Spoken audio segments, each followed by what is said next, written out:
Breaking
What makes this trimmer different from all the other trimmers? Well, a few things for me. A new multifunction on-off switch can engage a travel lock, created for people who like to travel, whichever dimension that might be in. The Lawnmower 4.0 gives you the ability to turn the 4000K LED spotlight on and off when needed for a more precise shave. The Phoenix lights have nothing on this. And the new trimmer even allows you to customise your trim overall through additional guard lengths. You get a couple of those included inside the box with sizes 1 to 4. So if it's tall Nordics or short greys, it's all good. And looks wise, it's sleek with a two-tone matte and gloss finish. Even features a hot foil stamped black chrome Manscaped logo. Look at that. That is a nice piece of kit. You know when you take it out of the box and you just feel the weight of it and you just feel it's a quality piece of kit. That is premium right there, the 4.0. Did I mention wireless charging? The Lawnmower 4.0's new wireless charging system uses electromagnetic induction, which can help battery length last longer. If you're still trimming your face with your ball trimmer, it's time to make some changes. Get 20% off and free shipping with the code AndyUFO at manscaped.com. Remember, that's 20% off and free shipping on any products they've got on the website. Thanks, folks.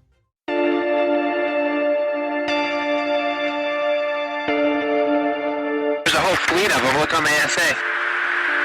Oh my gosh. They're all going against the wind. It was basically a cube with inside of a sphere where the points of the cube were touching outside of the sphere.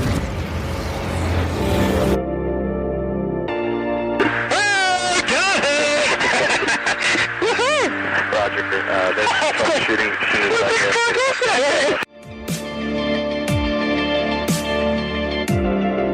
So this isn't anything that just is limited to the United States. It's a worldwide phenomenon. That UFO podcast is powered by Zencastr. Zencastr is one of the world's leading platforms for recording and hosting podcasts. Zencastr is a modern web-based solution for high-quality audio and video podcast production. With a full suite of professional tools, Zencastr allows podcasters to quickly and seamlessly record their guests remotely and produce their podcasts in studio quality. Check out the links in the show description to find out more. Support for That UFO podcast is brought to you by Manscaped, who are the best in men's below-the-waist grooming. Manscaped just released their brand new 4th generation trimmer, the Lawnmower 4.0. You heard that right, the 4.0. Join over 2 million men worldwide who trust Manscaped with this exclusive listener offer just for you. 20% off and free worldwide shipping with the promo code AndyUFO. Enter that at the checkout at manscaped.com. This upgraded trimmer includes a multifunction on-off switch that can engage a travel lock. It also gives you the ability to turn the 4000K LED spotlight on and off when needed for a more precise shave. The spotlight would put the Phoenix lights to shame. Did I mention the wireless charging? The new wireless charging system uses electromagnetic induction, which can help battery length last longer. It may not be black budget tech, but it's not far off, folks. Remember, get 20% off and free shipping with the code AndyUFO at manscaped.com. Unlock your confidence and always use the right tools for the job with Manscaped. I am George Knapp, listening to That UFO podcast and having one hell of a good time. Hi everyone, and welcome back to That UFO podcast. My name is Andy, and I'd like to welcome Dan with me for this one. How are you doing, Dan? You okay? I'm great, thank you very much. How are you? Yeah, I am not bad. Good to get this one recorded finally, since the listener submissions have been sitting in my Patreon inbox or on the Patreon page since about the 10th of July on this one. Since So the 10th. Well, yeah. it means I bet we've got some quality ones from them. Oh, there's some really good stuff on there. So hopefully I've managed to get everyone's in. I checked the emails and stuff, and I know they came from all over. But if you've DM'd them or sent them on Instagram or Facebook, then I might have missed it because I struggle to keep up. It really has to be email or on the Patreon page, because I think I made that one public. It's just really easy to keep them all in one place. But yeah, it's good to get this one finally recorded. Before we get into it though, and what the show is all about, I just want to start by giving a shout out to a couple of listeners who are going through some medical stuff just now. So Derek and Randall, all the best from myself and Dan from the podcast. Keep your chins up wherever you are with things, and we do wish you all the best, and you know what you're going through just now. So that's yeah, absolutely. Thumbs up from us, and it's good to hear from you guys as well when you get in touch. And that goes for anyone out there who, if you're listening to the podcast and it's getting you through something, which people get in touch with me and tell us all kinds of stuff, then great, glad you enjoy it. And again, I'm sorry Dan's here, but it's just someone to bounce off of. So I hope I can kind of balance out that negativity. I am in the process of uploading a bit of a lost interview. Last year, just over a year ago now, I interviewed Richard Lenny, who is a British ufologist and researcher. They had a lot of audio issues at the time, and a lot of stuff was coming up, and I was doing lots of recording and still finding my feet, and it just kind of fell by the wayside at the time. That one I'm working on just now, and it's going to be up on Patreon tomorrow, which is the 17th of August, which is a Tuesday. That'll just stay on there for a while as an exclusive to them. It's over a year old, but there's some good stuff on there. Rich Lenny talks about, using different night vision scopes and stuff to observe different objects in the sky and what you can and can't use, and some really interesting little tidbits in there as well. A little bit of woo, which is always nice to get into. So that'll be available to Apple Premium and Patreon subscribers as well. Eventually, in the coming months, it will come out on the free feeds as well, folks. But that's just an older one that I'm working on to kind of clean up and get out some extra content. Thanks to everyone anyway who has been able to sign up and support the podcast as the world starts to get back to some sense of normality. I mean, I say normality, but I mean, kind of sad as reality is kind of what it is. It's very much appreciated. Keep reaching out to the podcast at ufouapam@gmail.com. Some of your stories and experiences recently have been incredible to read. Coming soon, I will be discussing on a podcast where some of you have asked to share your experiences on air, or you've asked me if I could read them out instead. So if you want to send over any of your own experiences, that would be great, and it'll make up part of an upcoming listener call-in as well. Dan, have you got anything to add? Yeah, just to say that, especially if you're from kind of, USA sightings, South America and Europe sightings kind of dominate the conversation, it would be great to hear some stories from, if you're listening from India or somewhere like that, send in your experiences. Yep, and I do see we have some listeners in Thailand and Indonesia and other parts of the world. So do you know what? If you have had an incident or a sighting or something like that, get in touch. It would be good, even just to speak to you if you haven't. It's part of the listener call, and it'd be good to hear that voice. Listen to my accent, and I managed to host a podcast, so don't worry about coming on and not sounding coherent or whatever. And I should say that we've been uploading some audio only podcasts to YouTube recently, and the auto captioning, the subtitles on them, understand you perfectly. So your accent, if anyone complains about your accent, YouTube understands you. Yeah, 1-star review that. Yeah, so anyway, yeah, thanks. Oh, remember to like and leave your review on Apple Podcasts as well, folks. Listen, enough about that. This podcast is it's one of our What If podcasts. I didn't steal that from Marvel. I told Dan this months ago, right? He did, yeah. No, I didn't know there was a series called What If in the Marvel universe, right? I didn't know this was a thing, and then they brought it out, so I think they ripped me off.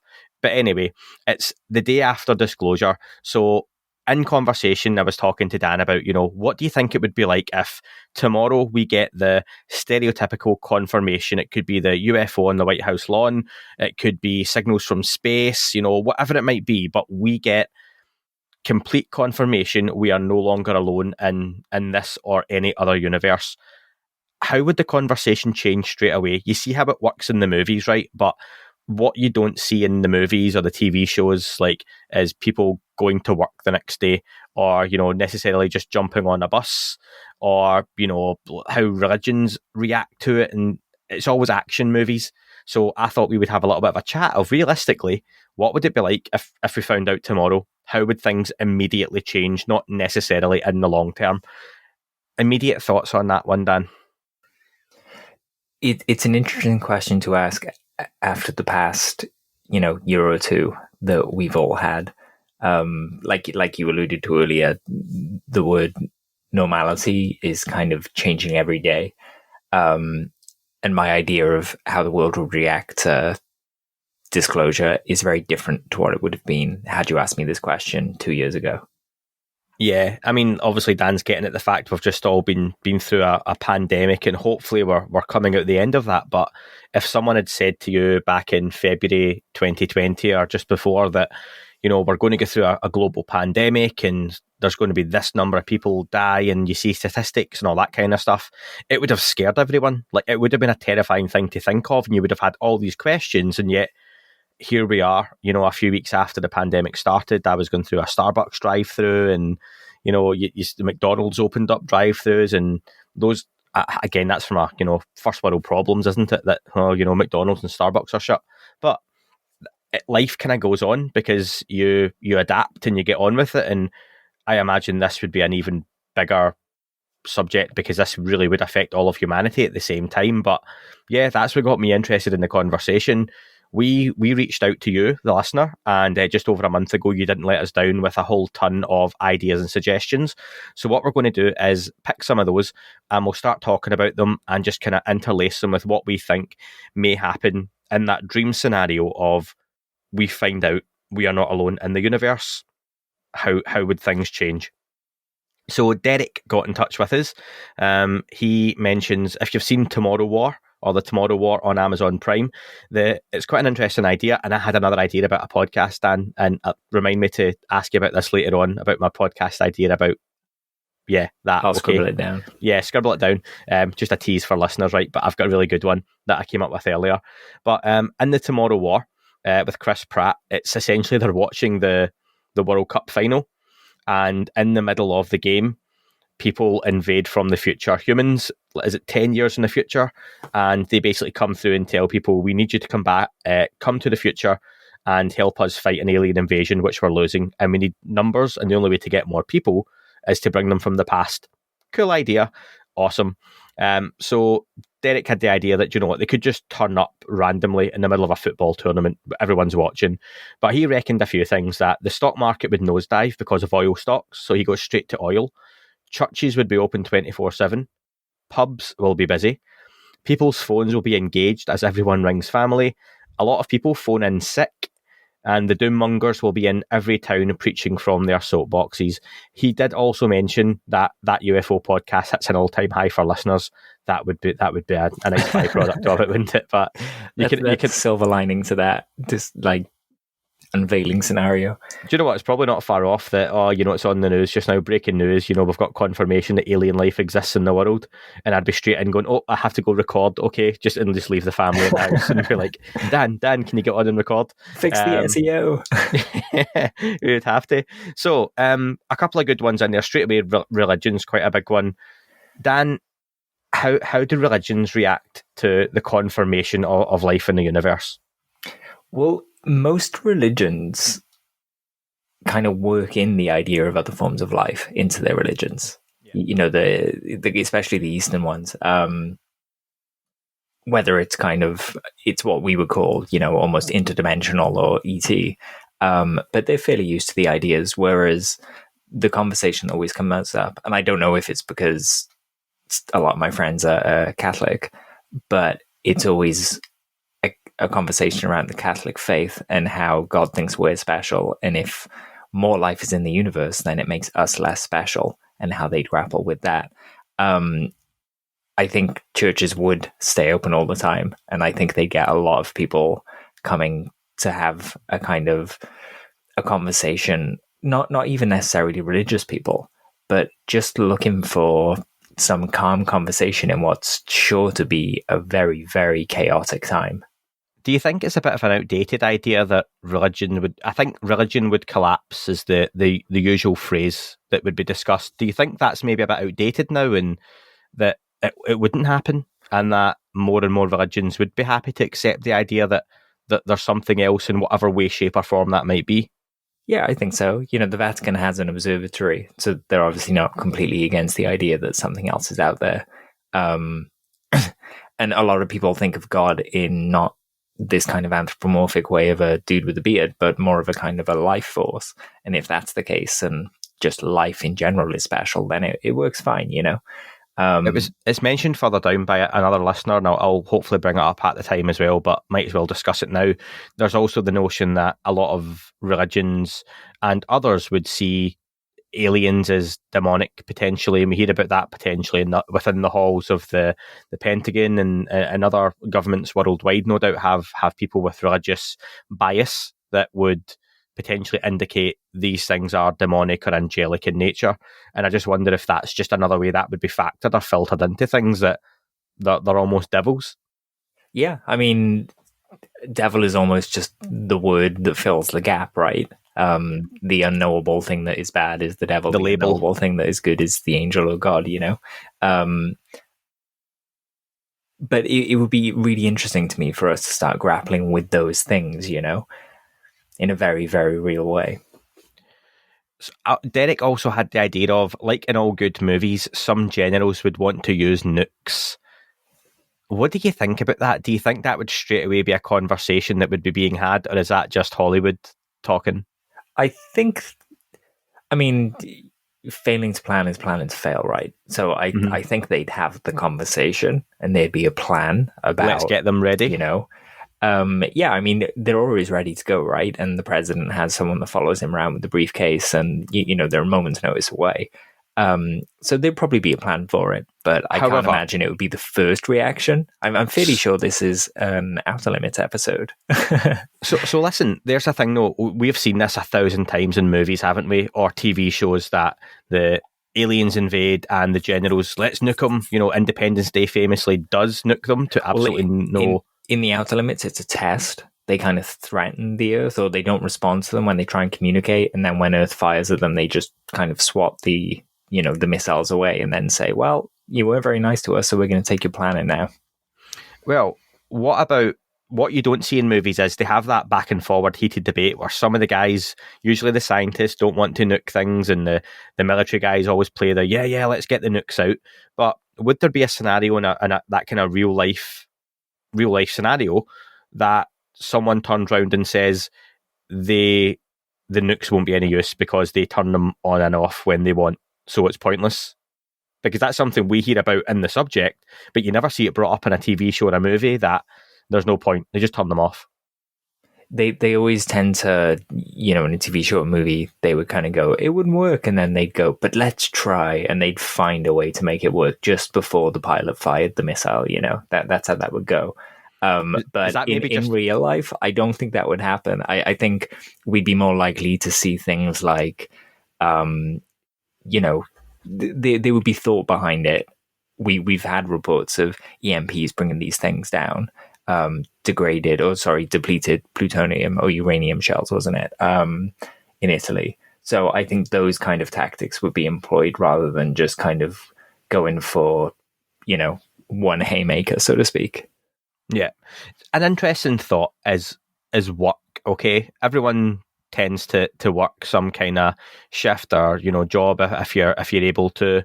And how would that affect things? Like, can you imagine you work in McDonald's, or you work in an office, or you're a chef in like a busy restaurant, or you clean schools or whatever you do, that you still have to go into work the next day, don't you? Like, it's okay, does life just still go on? Because so many listeners, I thought, were interesting that people brought up the point that overnight things would change, and we discover our innate ability to telepathically communicate.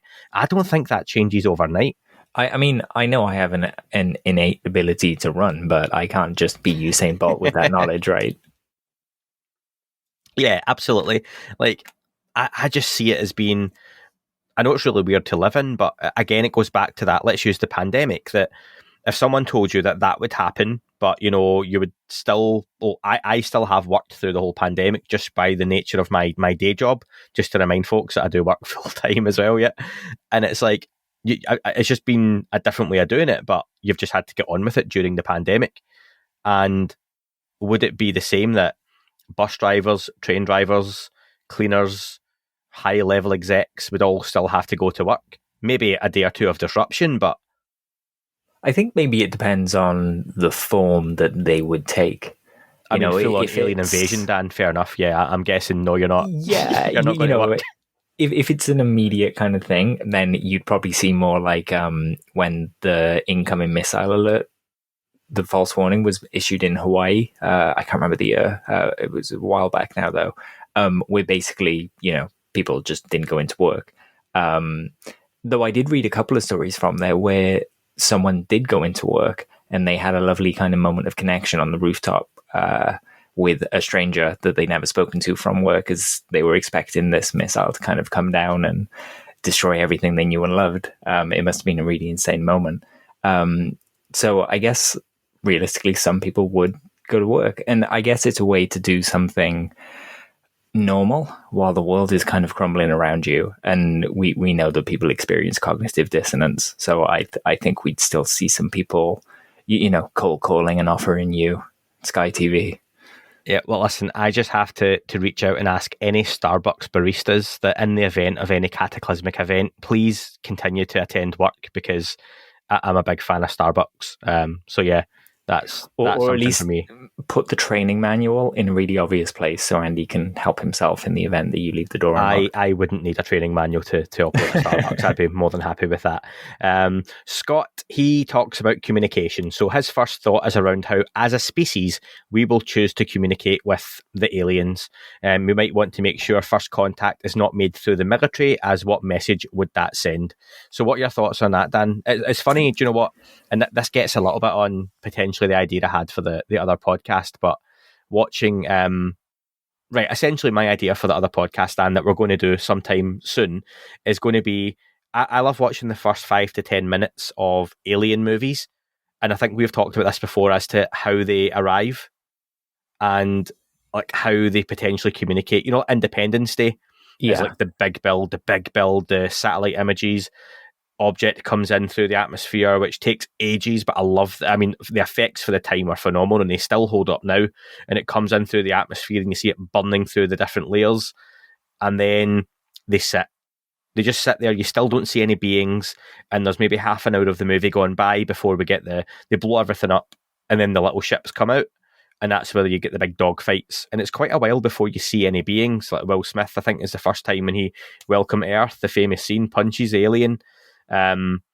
That's the first time you see the beings, whereas other films like Arrival. God, I hope the visitors don't watch that. Like, we would be judged for that. That would be seen as a very galactically racist scene. Yeah, again, just entirely unnecessary to punch them in the face. But I was going to say Arrival as well. I know that's a favourite of yours. Yeah. That takes a while for everything to be unveiled. That's it. The ships just are there. They just arrive and they sit, and there's a more peaceful, from their point of view, attempt at communication. So how do you think that would potentially go? Do you see it being the old helicopter with the flashing lights attempts, or would it be radio frequencies? And what could you see realistically happening there? I think you'd find that, kind of similar to Arrival, the areas would be cordoned off. People wouldn't be allowed to get near it. It would be official bodies attempting communication and to figure out what's going on, basically. How much of that we would know? In Arrival, for example, we stick to Amy Adams' character, who it goes into the ship and everything. But if that film was from the point of view of you or me, it just would have been, they're here, and then days of nothing until they disappeared. What about, though, in the sense that, let's talk about loads of ships come down, so they're based in various different major cities. Okay, we'll go with that age-old cliche. Do countries agree on a way to go about it, or do you think they try their own? Like, do Russia, China, and America sit around a table and say, look, we have to work this one out together, or do they all attempt their own stuff?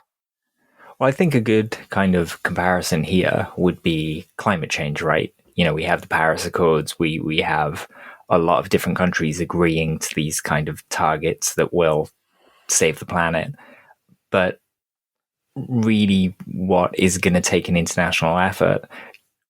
It appears that even in this kind of emergency, some countries aren't playing ball. And there might be reasons behind that. You know, they might not have the advancement or the infrastructure and things like that. But in a moment like that, it's kind of up to the bigger countries to step up and, you know, open their arms wide, but in a very friendly way. And I'm going to emphasize that because of the goings on at the moment in Afghanistan. Well, Scott does mention that it potentially could be the UN, but perhaps we would have to elect representatives outside of the normal political process, specifically for this task, as the skill set needed would be different. Also, the UN is often dominated by the bigger powers as well. Yeah. Catherine got in touch and she said, straight off the bat, money becomes pointless. Does it, Dan? Again, I think it depends if they're nice or if they're bad. You know, if we're going to have to return to a barter system because no one trusts the government and everything's fallen apart and all our officials are gone or something, then yeah, probably money's not going to get you very far. Or if it was Bitcoin and I've not got any, that would be really frustrating. Oh man, the mining fees and the wait for those processing times would be crazy. Some transactions take like a week. No good in a post-apocalyptic wasteland. Right. Catherine makes a point. I don't necessarily agree with this in the short term, but I think there's a good discussion here, Dan. So don't spoil this. So we discover our innate ability to telepathically communicate. Straight off the bat, I'm saying that doesn't happen overnight, okay? However, do we open ourselves up to a kind of global enlightenment? It's that dream scenario, isn't it, for a lot of people?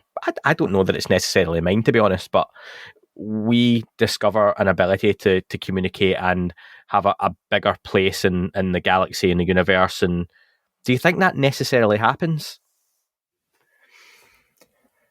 No, because I think we're all in very different places as people, as countries, as smaller groups, you know, as a race. Without going into the political, the way the world is right now, I think. Yeah, without going into like that, it's a fair point, though, that the world is very different, country to country, city to city, that we're not all in the same place. Like you say, that overnight, it's like, do you know what? We should all be getting on. I don't think that would be the case. I mean, there are literally some people on this planet who this series of events wouldn't make a bit of difference for. Who are you thinking?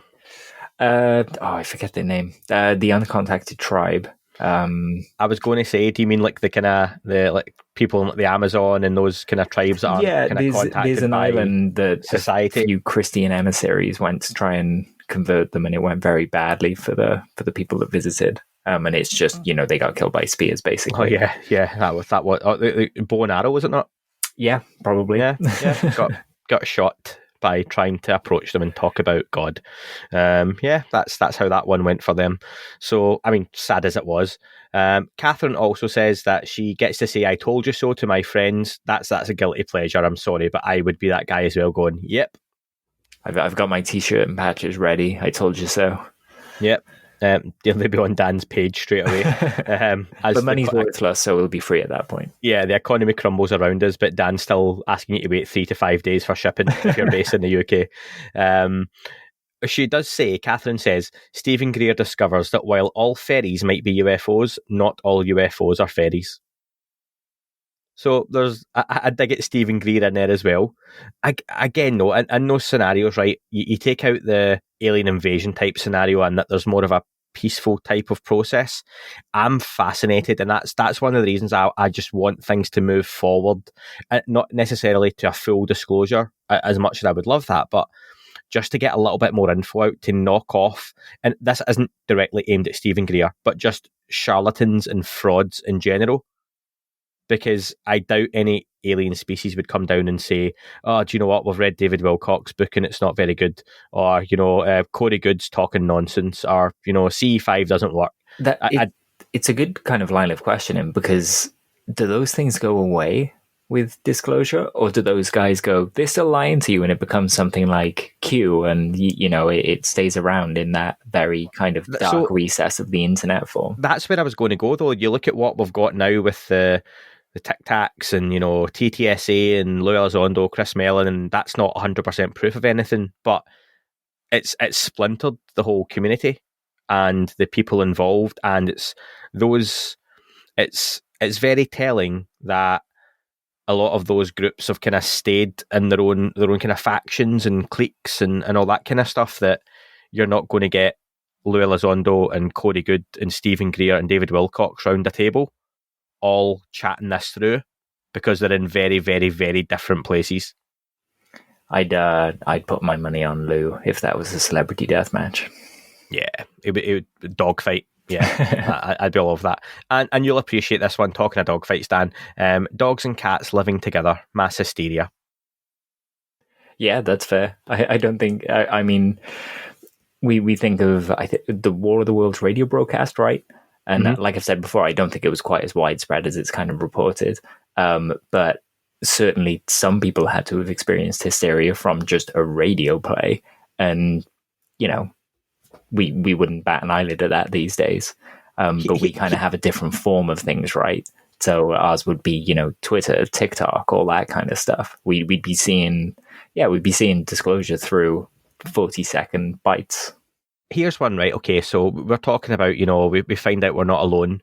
What if the scenario, Dan, was, and let's just talk about this one generally because it's a big idea, that we find out just as a passing glance, Project Galileo picks up a huge spacecraft, like a Oumuamua.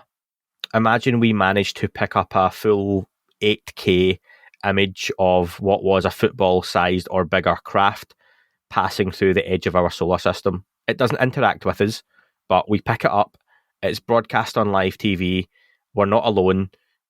We can't get in touch with it, and it's gone. What happens tomorrow? I think you immediately have science funneling money into somehow being able to communicate or find where that craft came from, and so on and so forth. Suddenly all the attention we ever wanted would be there. People like us, we just double down, right? We're already kind of in the right mindset to want to tackle this. I think people who aren't into the subject, I think it will be one of those things where they're kind of like, wow, that's amazing. And then when Kim Kardashian breaks a nail next week, they'll kind of, their attention would go there. So that's one thing. Let me pick you up on that, because that's what I think as well. I really do think we're in a place in 2021, if this happened tomorrow, Sky News, CNN, Fox News have got to cover all the bases in America for their different channels, NBC, Good Morning America, whatever you watch, whatever your political affiliations, Australian news, African news, whatever you watch, you see live images of a huge alien craft, or something that's definitely not from here, but it's way, way, way out in the solar system. We pick it up and it just goes past.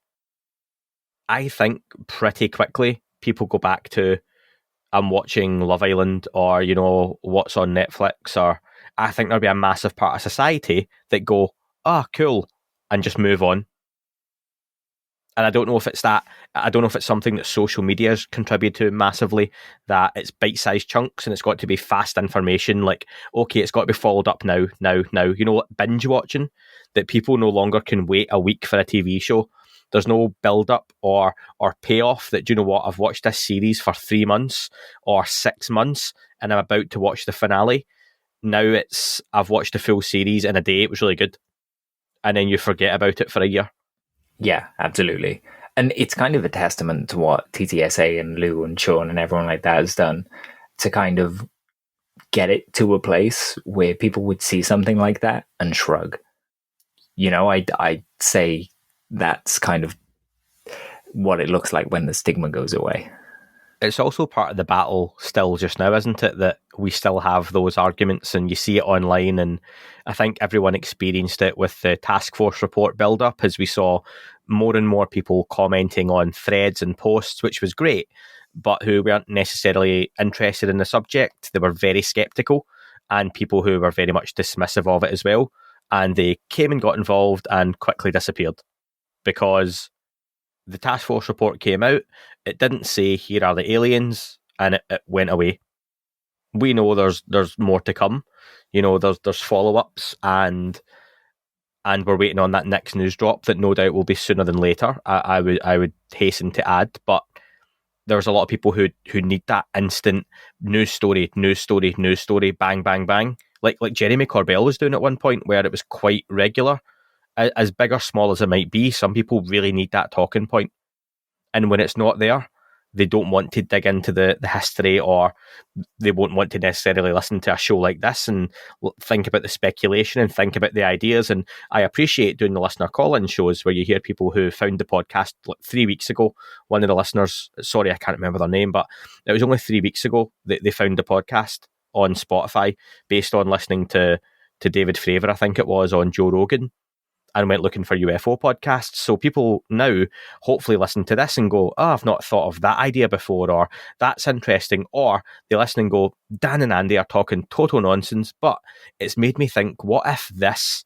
And it just changes that, evolves the conversation a little bit for me, which I find pretty interesting. But yeah, I think in 2021, you're right, there's that. But what are the Kardashians doing? What does Kanye think of all this? There are the questions.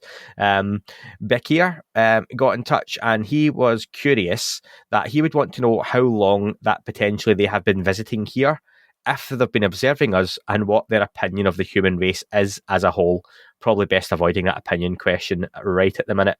But what do you think about the immediate questions of, do you think people would want to know, like the general public?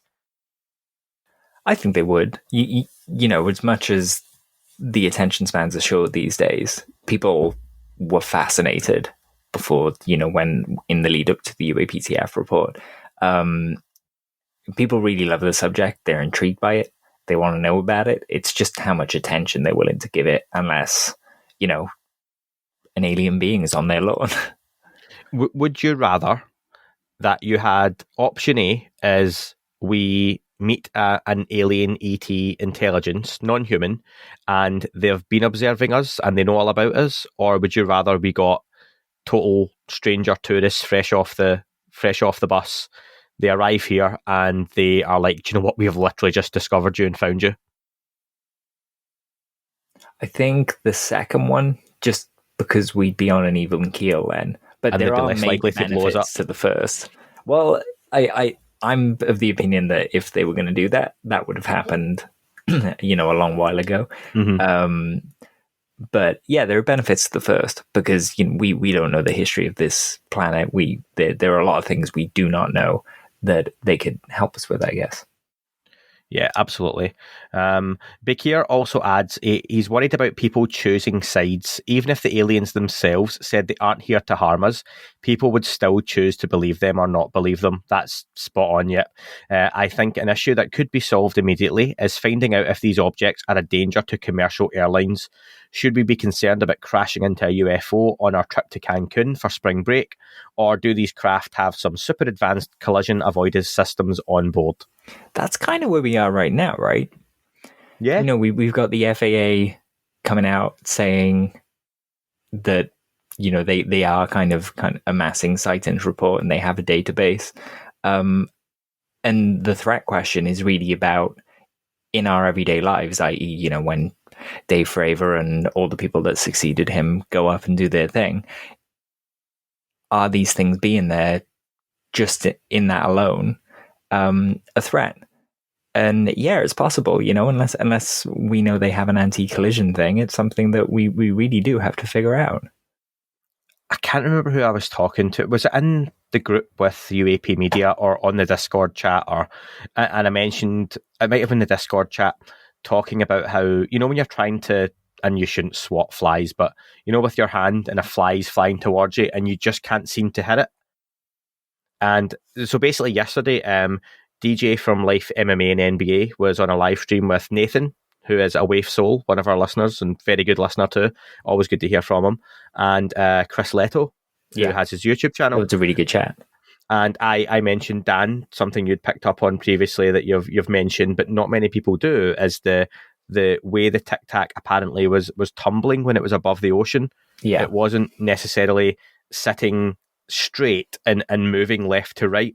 It was, and you likened it to when you drop your mobile phone and it tumbles out your hand. That's literally a quote. Alex has said that herself. Okay, that was Alex Dietrich. Like yeah. when a phone hits the floor, and I kind of likened it. And I said, oh yeah, when a rugby ball bounces, you can't really tell which way it's going to go, and it just, you know, looks weird. Yeah, so I happened to mention that with them as well. So they have a very erratic movement. Like when you're trying to swat a fly, you don't understand how or why it moves the way it does.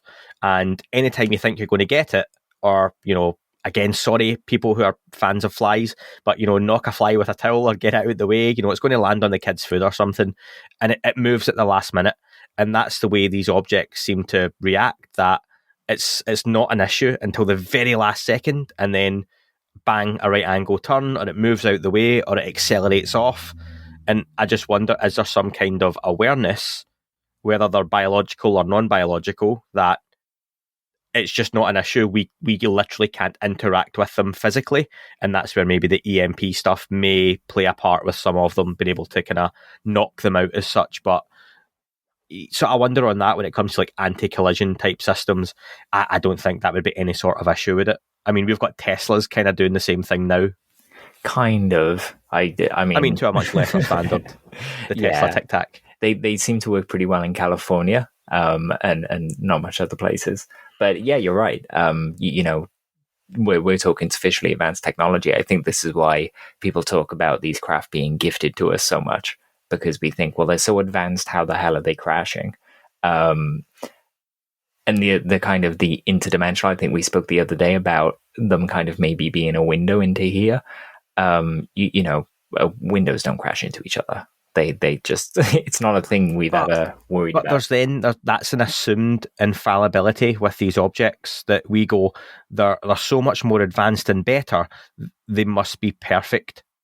Yes. So why couldn't a really advanced civilization that travels from another dimension, another star system, another universe, why couldn't any potential craft still fail? We just assume because it's more than likely, isn't it? That's what it is. It's just an assumption. But why couldn't they still have an issue? Yeah, and you know, we say that flying in an airplane is one of the safest ways to travel, but they still crash a lot, and you know, we don't find them and things like that. So, and we all know the more advanced our computers get, the harder they are to fix, and the more likely they are to go wrong, so on and so forth. So, yeah, I would think that even advanced technology would go wrong. Potentially. Sometimes, yeah. Yeah. Carve and April had really similar points, so thank you both. They were curious of how long and how close they've been watching, like you had mentioned before, but they both brought up, do they have historical records, and have they been around to witness mass extinction? God almighty. Have they been around to witness mass extinction events, or potentially have they helped circumvent any disasters that could have happened? What are your thoughts on that, Dan? That would be really interesting, because I like to think that if I was in a spaceship and a planet was, you know, imploding, that I would save some semblance of that culture. And the best way to do that would be to save some of the people, as many as you could. So I wonder if it almost makes you wonder if that's happened in the past, where those people would be now, and if they're just kind of, you know, there's all these very, very humanoid races out there that are on different planets caused by literally that, you know, rescue operations essentially by the observers. It's an awful thing to think of, but you know how we always hear how we're on the verge or like the precipice of the next mass extinction event, or we're overdue another ice age or something like that? Yeah. That maybe the abduction history from the last kind of 50 to 100 years has literally been, let's take some samples of this species, because from their point of view of time and how they view time, it's literally about to happen, whereas for us it could be weeks, years, or hundreds of years away. But for them, that's pretty imminent. So some of these abductions is literally a case of, let's save some of the species. And there are kind of some schools of thought as well that wonder if, you know, the visitors kind of hit a reset button for us every now and then, and that we're a grand experiment by them. That's a much more negative one, though.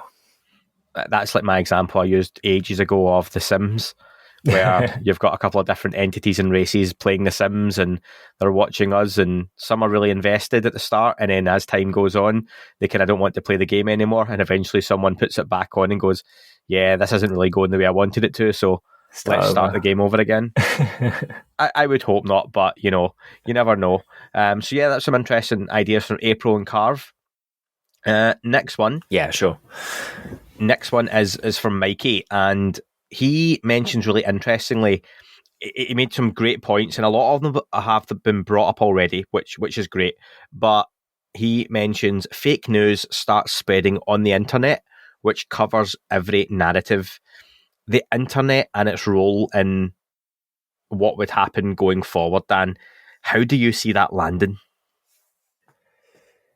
I mean, to put it bluntly, am I allowed to swear? It's a shit show.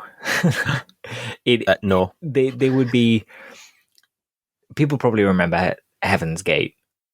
And you know what happened there with the cult, kind of the suicide cult.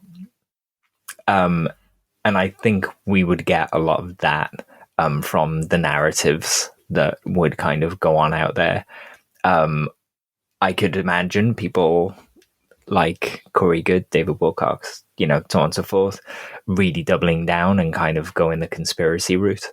But that kind of feels surreal to me that they'd go so much worse because aliens would be here for real.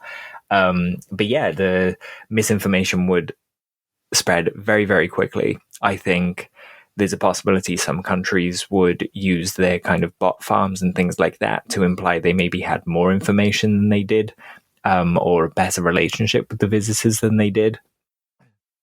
There would be a lot of political games happening. A lot of people giving opinions where they have no information instead of waiting for the information. And I would really hope in that situation that very quickly a kind of a group with a public-facing department would be formed where the public could actually be properly informed and have a central repository for everything that's been officially shared. And Mikey shared a lot of other ideas on there, but he did kind of end it with that over the coming months, things get better. Like with COVID, there's a new normal, and we would settle into it. He did also mention, though, just given the timing of it, that celebrations would still be ongoing from England winning the Euros. That never happened. Sorry to any English listeners. But Dan's Welsh and I'm Scottish, so that says it all. Erin, who's all nice to hear from, lots of jostling for influence from world leaders, celebrities, the Bezos, Branson, Musk types, a mix of fear, awe, disbelief, and military-industrial scheming for how best to get them to help exploit resources or technology. Medicine, Dan, keeping it broad in general, there's this idea again that any alien race would come down and fix all our ailments straight away. Why do you think that is? Again, it depends on them, because we're carbon-based life forms, everything works a certain way. If the aliens came here and they hadn't viewed us before, you know, if they've just bumped into us, they wouldn't have a clue how to treat us, quite frankly. Any other form of life would know how to treat themselves. They would know how to treat things they'd encountered. But anything outside of their kind of experience would be, you know, they wouldn't even know how to fix a paper cut. They'd probably find it fascinating that our bodies heal. It could be a unique ability that we have. We just don't know. So I wouldn't just assume that that's going to happen, you know? Yeah, absolutely. And I like the idea as well that Eric Rin also mentions, we're assuming that we would be able to communicate at all. Yeah. That's the big one for me. There's always we'll work it out, or it would be AI, or, you know, we could use lights. But imagine just there was nothing. We just couldn't figure out how to do it. Yeah, absolutely. I was talking to a friend and we were talking about intelligent life and where the kind of the line is for that. And we quickly got to the point that we think communication would be our kind of yardstick. just because without communication, you literally cannot communicate that you're as intelligent. Rats might think about the stars for all we know, but we think that they just like the little boxes in labs and things, Absolutely. Karen had a lot of really good points. One of her questions straight away would be, where are they from and what do they want? So there's an interesting take straight away of what do they want. Usually you assume it's, peace, love and light and all that nonsense. But do you think there would be a massive element of trepidation as to, just as human beings, that we would be naturally wary and suspicious potentially? Possibly. I think there's almost an intelligence game that would start playing the second that they reveal themselves, right? Or the second that anyone knew that they were here. We know that the intelligence agencies haven't let this go since as far back as we can remember. On that thought, Dan, do you know what would be really funny? As if like the aliens landed and came out some kind of ship, and as they walk down the ramp, some general somewhere turns to his friend and goes, "That's not the ones we've got." Now that's a good film opening. That would be good, wouldn't it? That's not the ones we're aware of. Like, but that goes back. We had that conversation recently. I think I asked the question of, do they know about each other? Do different beings and entities have an awareness that, say there's another, say these others are based here, whether it's our reality or physically on this planet or otherwise, but then that let's just use Mars. There are flying saucers coming from Mars, okay? Like, do they know about there's other beings here? Or do they know it's just there's a planet with life on it? Or do the others, based on this planet, know of X, Y, and Z out there in the universe? Like, again, there's an assumed knowledge that, they can answer all the questions, isn't there? Yeah, absolutely. We for some reason, we just assume that they're going to be smarter than us. It would be interesting if they showed up and we were on an even keel, or, the opposite. Would that not be really disappointing? A little bit. Are you thinking kind of District 9, where an alien race come down and need our help? And they're like refugees. You'd be like, we kind of wanted your help. And they're like, no, you have to help us.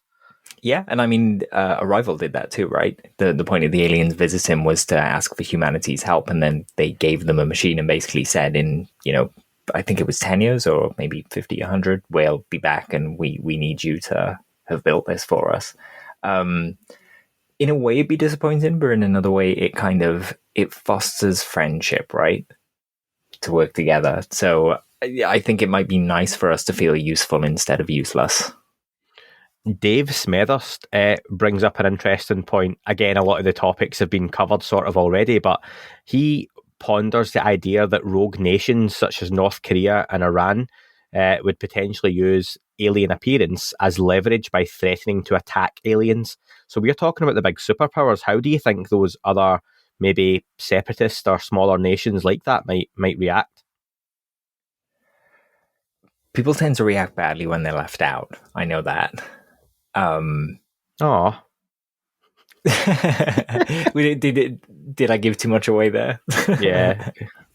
Well, that's what being into aliens when you were going through primary school does. Yeah, true. But, they do. And there's kind of posturing that goes on. So, yeah, I think there might be a few people that a few nations that don't step up to the plate, so to speak. Yeah, potentially. It's an interesting idea as well. I mean, it's not the nicest one, and you kind of go worst case scenario there, don't you? But Dave also mentions that potentially there would be a blow to the scientific credibility or the scientific community having to approach governments for the truth about what might have been going on, and then about the potential cover-ups that have been going on as well. Do you think, again, in this scenario, we find out what's going on, that governments or those organisations come forward? I mean, let's just say Lockheed Martin's got all the stuff from the US government from 70 years ago. Do they come forward and go, with the US government's approval, okay, here's a technology that we recovered and here's what we've been working on with it? I don't think so. I hope that they would, if that has happened, because that's one of those moments where it defines you trust the government or not. And without any kind of organization in such a massive paradigm shift like that, we'll be worse off. So I would hope in a situation like that, one would come clean. But I imagine as soon as they came into the atmosphere, all we'd hear is paper shredders from inside the Pentagon. They can't even keep Lou Alizando's emails undeleted. So yeah.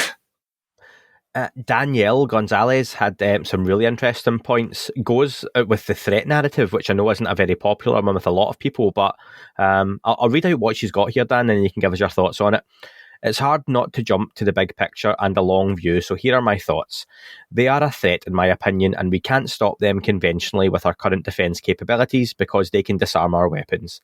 But they can't telepathically disarm 8 billion humans if we were to resist their presence. Clearly, they have some kind of program and agenda.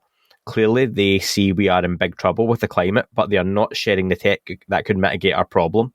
Perhaps we aren't evolved enough to employ their tech because it involves a quantum leap in consciousness, and so they're just going to work around us. Are we okay with that? What do you think? Maybe they're just waiting us out. Maybe they see the process happening, they want the planet, and they're just waiting for us to have to deal with the consequences of our actions of an industry on a global scale. So that would be going with the idea that they would experience time in the same way we do, and they can see the way it's going. Okay. Daniel also mentions about, they potentially would use hybridization to benefit themselves. They're here for resources. Explorers are always looking for resources to further their own species and way of life. Again, that was something I went away from over the years, but more recently I've kind of gone back to the idea that the Earth is used as a bit of a fueling station with the abundance of water and hydrogen. I think that's something Lou Elizondo's mentioned, and I know it's quite a popular trope in movies, isn't it, that the Earth gets mined for all sorts of stuff. Yeah, there seems to be a reason that we're visited, and we don't really understand what that is, whether it's even humanity. The question made me think of the ship of Theseus. I don't know if you remember this. Basically, the idea is that you have a ship, and over time you make repairs to it, and you change out bits. And then after you've made so many repairs, and you've replaced literally every single bit on the boat, is it still the same boat? And there's kind of no right answer. You can argue this till you're blue in the face with people. But it's what I think of when I think of the hybridization kind of idea, that would you be able to say you saved your race if actually what you did was you hybridized and kind of made a different version? Even if that's happening, I imagine that there's probably disagreement in the species about whether that's the right way to do it. But it would be, I guess, an act of desperation if it was going on, right? Yeah, I mean, it's just the label you would put on it, though, as well, isn't it? That, transport started out with a wheel, and you're going to get all the way to spacecraft with ion engines and everything else. It's still essentially the same idea. You want to get from one place to another, but it's very much a totally different ball game to what you started with. And yeah, from a species point of view, genetically modifying a species and then, hybridization like that, and is it the same? Yeah. Like if you went full cyborg DC universe and got bits of you replaced to eventually the point your entire body over hundreds of years was a robot, are you still Dan? Yeah, exactly. And then again, we kind of do hybridization stuff with plants as well. I have to add, your cells do completely regenerate every 7 years, though, don't you? So technically, you're not the same person every 7 years. Yeah, if you didn't know that one, folks, there you go. If you were in a philosophy classroom right now, they would love you. Yeah. I'm pretty sure that's true. I read that years ago online. So if anyone wants to check that one out for us, thank you very much.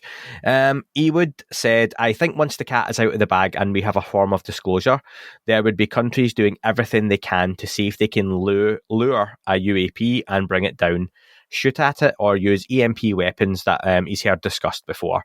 Some countries would foul play to get their hands on the tech and gain a head start in the advanced tech developments.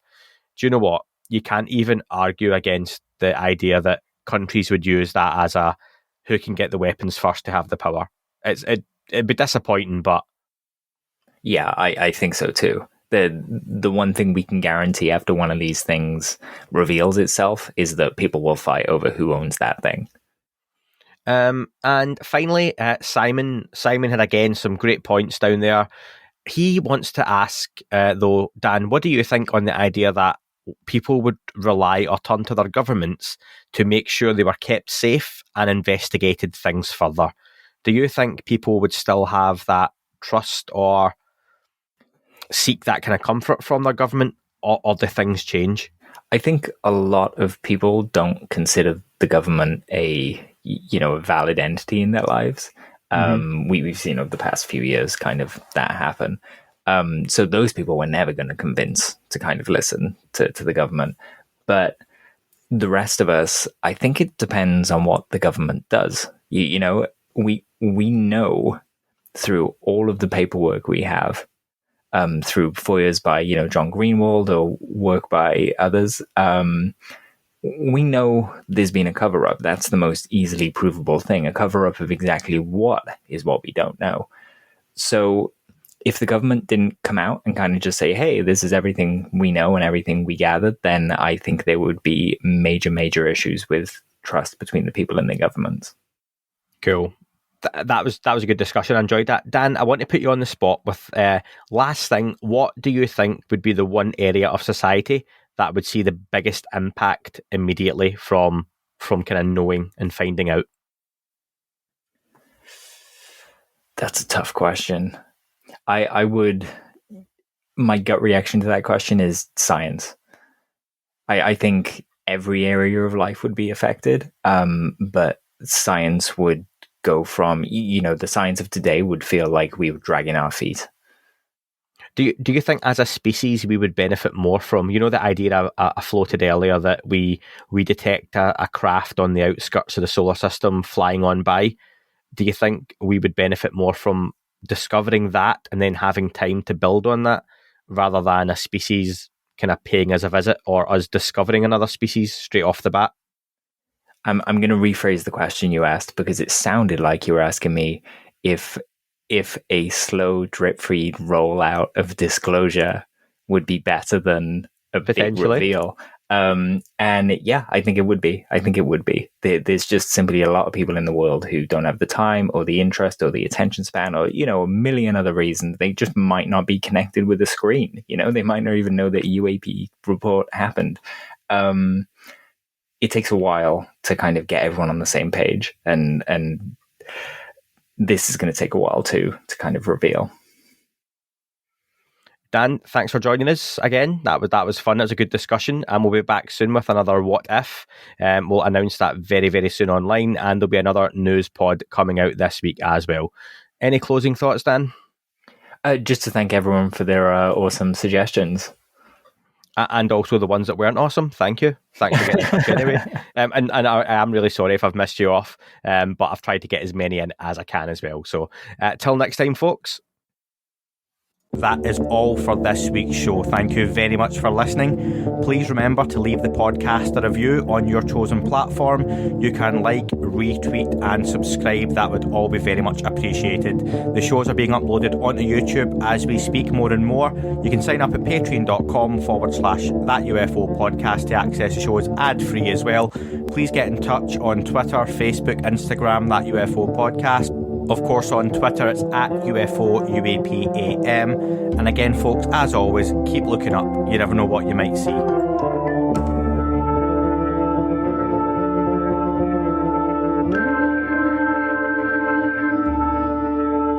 It wasn't a tic-tac and not quite a saucer, more like a hubcap designed by Chaucer, a little baroque and quite steampunk, like Alice was playing bass for the Parliament of Folk. The little fucker hovered right outside of my window, and when I shoved out the screen, he made it an issue. I don't think he expected me to see his ass, but I'd had some champagne and smoked a little around.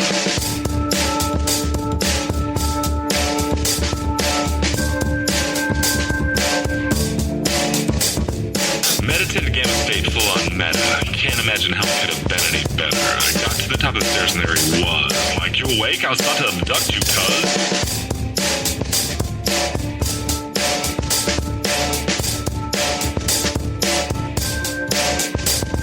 I jumped back and nearly kissed myself, and I climbed out the window after the elf, and I woke up in my bed and there was something on my head and everything was weird and everything was red. And I called out to my boys. They thought this was noise. They thought it was a dream. They thought it was my toys. They thought it was my problems, and they think I should seek therapy, and I don't know what it is because it doesn't really scare me.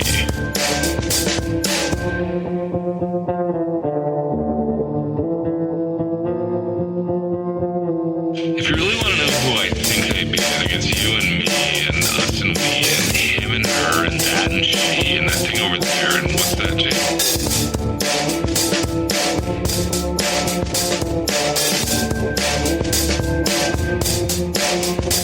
But if we're being serious, open your mind, consider your heart, consider time, consider your space, consider your lies, consider your life, consider your eyes.